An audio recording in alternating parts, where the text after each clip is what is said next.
courtyard was silent except for the sound of drums. A girl, no older than 15, stood trembling, her red bridal bangles still clinking faintly on her thin wrists. But this was no wedding. Before her rose a funeral pyre, piled high with sandalwood logs already crackling with fire.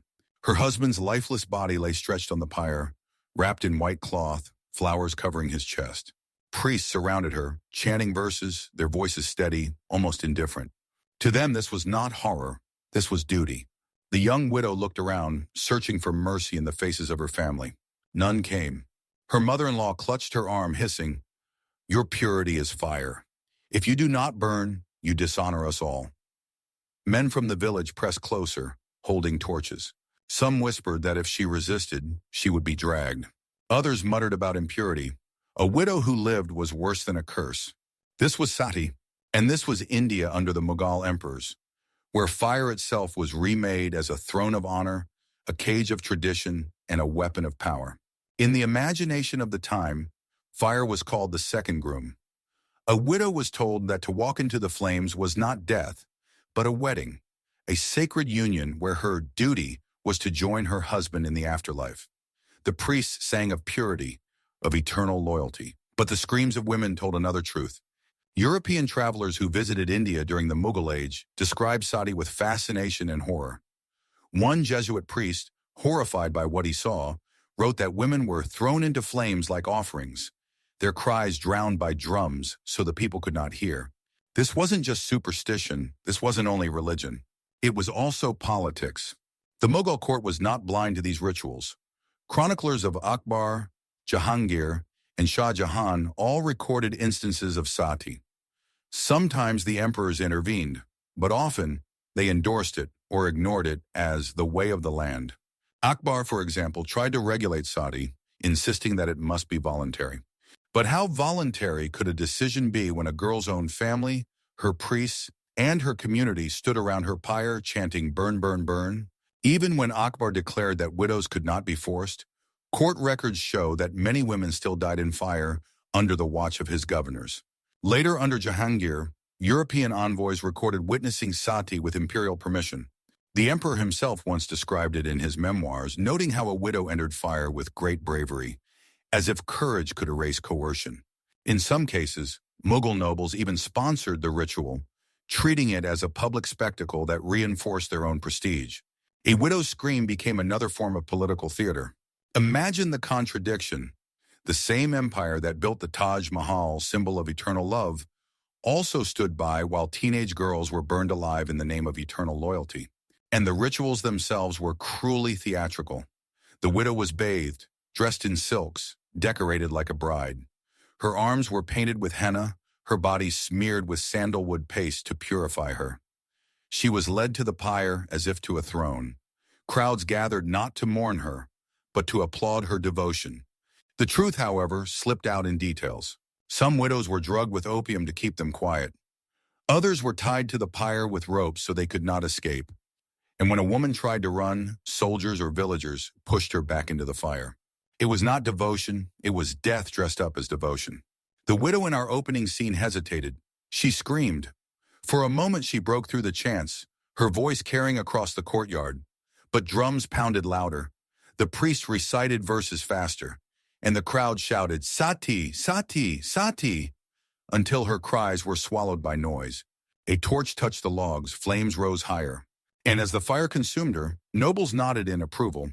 Priests declared the ritual pure, and the empire carried on as if nothing had happened. But history remembered. Travelers wrote about the smoke that stank of burning flesh.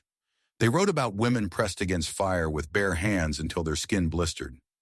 They wrote about emperors who praised these acts in the language of courage, but in truth allowed cruelty to become sacred. For the Mughal state, Sati had hidden advantages.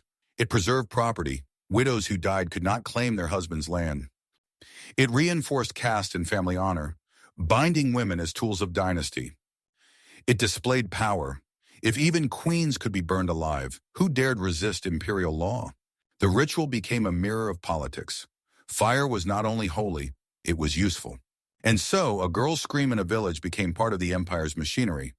A widow's ashes became proof of loyalty, both to her husband and to the system that ruled her. As one British traveler wrote centuries later, standing before a smoking pyre in Bengal, "They called it holiness. I could only call it murder." The fire died down, leaving nothing but smoke, ash, and silence. Yet in the palaces of emperors, the same fire was spoken of as something sacred, something that proved the devotion of women and the greatness of India. In the Mughal court, Sati was not just tolerated. It was framed as a stage where loyalty, purity, and obedience could be displayed. Imagine a marble hall lit with golden lamps. Nobles bow before the emperor. They describe how a young widow had climbed willingly into the flames, how she smiled as the fire embraced her. They call it courage. They call it honor. They call it divine. The emperor nods, his jeweled turban glittering, his court applauding. But outside the palace walls and the dust of the villages, the truth was uglier. Screams muffled by drums, women dragged against their will, and families silenced into obedience. Akbar, the so-called tolerant emperor, issued decrees that Sati should not be forced. Chroniclers proudly recorded this as proof of his wisdom. But what they never admitted was that voluntary meant little when refusal brought disgrace, exile, or death. How could a 15-year-old girl stand against priests, soldiers, and her own blood? Many cases under Akbar's reign reveal the same pattern. The empire congratulated itself for allowing choice, while women continued to burn under social terror. Jahangir, his son, went further. In his memoirs, he described attending Sati, recording the scene with admiration. He marveled at the bravery of widows, as if pain did not exist, as if terror did not matter. He was emperor with the power to stop the ritual at a word, yet he chose instead to make it a spectacle. European envoys who stood at his side described how the emperor applauded, how nobles clapped their hands, while the widow's body was swallowed by fire. For the court, her death was not tragedy, it was entertainment, a political ritual wrapped in holiness. The hypocrisy was staggering. At the same time, these emperors patronized poets who wrote of beauty and architects who raised marble palaces. They also presided over women being thrown into flames. One widow's skin blistered as she screamed for water. The crowd roared to drown her out. Another clung to her infant child, begging to be spared, but priests tore the baby from her arms before pushing her into the fire. Reports of these incidents traveled across Asia and Europe, shocking those who heard them. But within the Mughal domains, they became stories of glory, repeated in court as examples of loyalty. Why did emperors allow this? The answer lies in power. A widow who survived could inherit her husband's property. She could challenge male relatives, weaken family estates, even complicate the Mughal tax system. But a widow who died left no questions, no rival claims. Her ashes gave land to her husband's brothers or back to the state. Sati purified more than souls, it purified politics. So the emperor's silence, or worse, his blessing, became a weapon. Priests declared fire holy, nobles praised the sacrifice, and the empire gained control over wealth, inheritance, and obedience. The widow's body was the battlefield, her suffering the cost of stability. The court could celebrate poetry and music, while in the same breath celebrating fire devouring flesh. Imagine the contradiction. A man called great, sitting on a throne of gems, nodding with approval as a woman screams herself hoarse in the fire.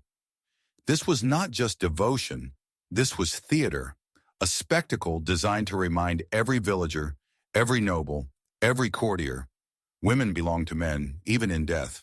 And the applause of the emperor made sure the fire never went out. The drums began to beat, slow, deep, deliberate, drowning out the human voice. A young widow is led toward the towering pyre, her body painted with sandalwood paste, her wrists heavy with bangles that still jingle like echoes of her wedding day. Around her, garlands of marigold hang in the air, their fragrance meant to disguise the stench of smoke and fear.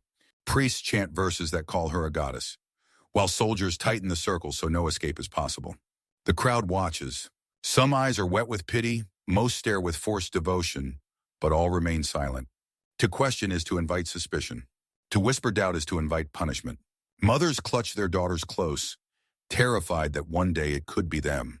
Men cheer loudly because silence might mark them as traitors to tradition. The ritual has begun, and the woman is no longer a person.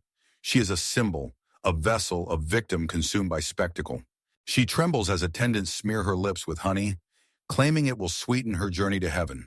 But what they do not say is that many widows were drugged, forced into stupor so their resistance would fade. The ritual is performed with theatrical beauty. Drums rolling, flowers falling, fire roaring.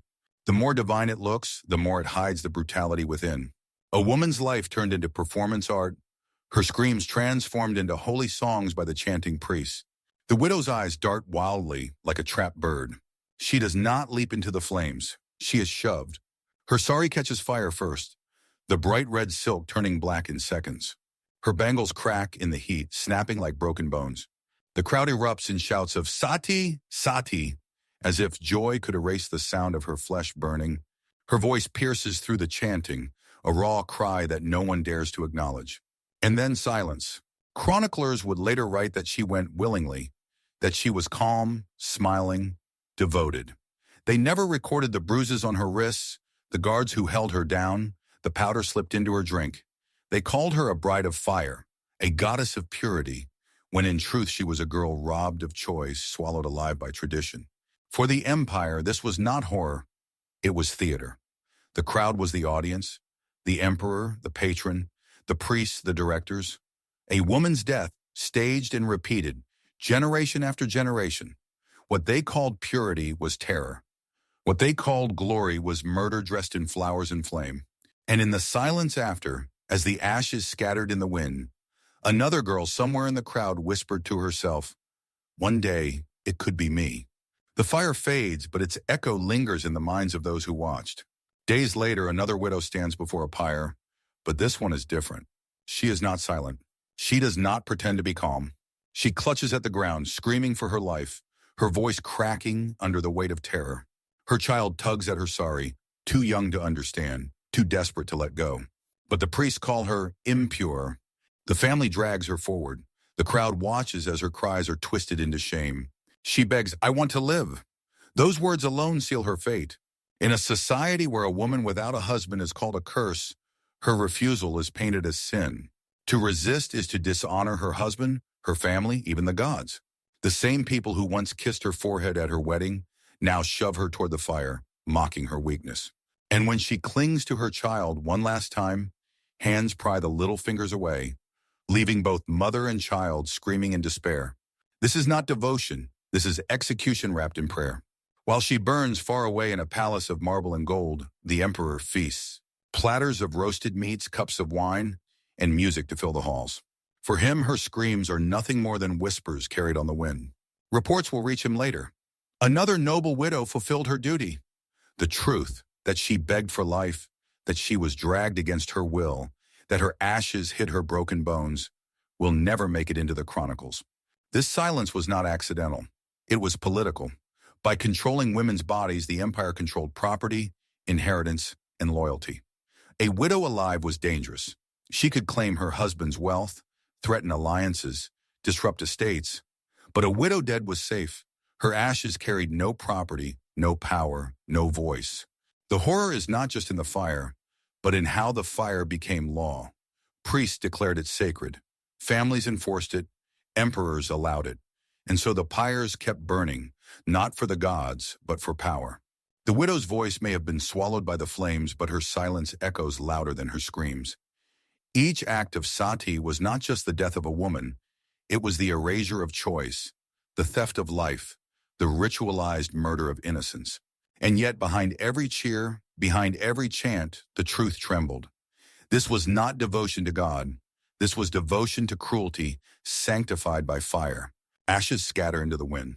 The pyre has gone cold, but the silence it leaves behind is heavier than the smoke.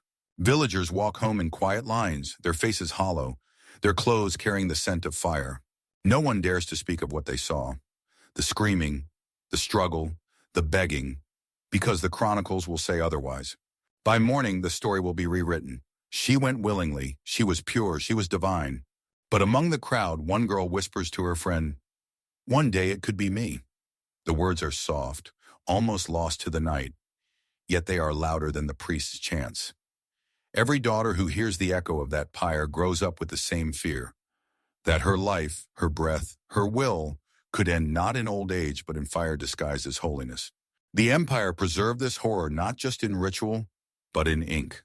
Mughal chroniclers wrote of Sati as a noble act, glorifying the widow as a goddess of loyalty. They omitted her screams. They hid her bruises. They turned her burning body into poetry. To them, it was political theater. Proof of women's obedience, proof of divine order, proof that the emperor's rule stretched even into the afterlife. But history has cracks. Letters from foreign travelers recorded what the chronicles erased. Women drugged so they could not resist, widows tied to logs so they could not run, mothers separated from children as they were forced into flames. These accounts reveal what official history buried, that the so-called purity of fire was, in truth, cruelty dressed as ritual. For 40 years, for hundreds of pyres, the cycle repeated. A widow died, the crowd clapped, the emperor ignored. Yet with each death, unease spread. Some whispered, "Is this truly faith, or fear wearing the mask of faith?" The question hung in the air, unanswered, like smoke that refuses to clear.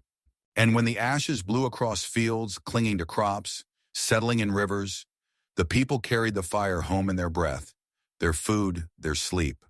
The flames may have devoured the widow, but the haunting remained. Every crackle of a hearth, every scent of burning wood, every glow of a torch reminded them. This was not just a death, it was a warning. The warning was simple. A woman's life was never her own. Her body, her voice, her choices, all belonged to the empire, to the family, to the fire. So history asks us the same haunting question. Was Sati ever about devotion to God?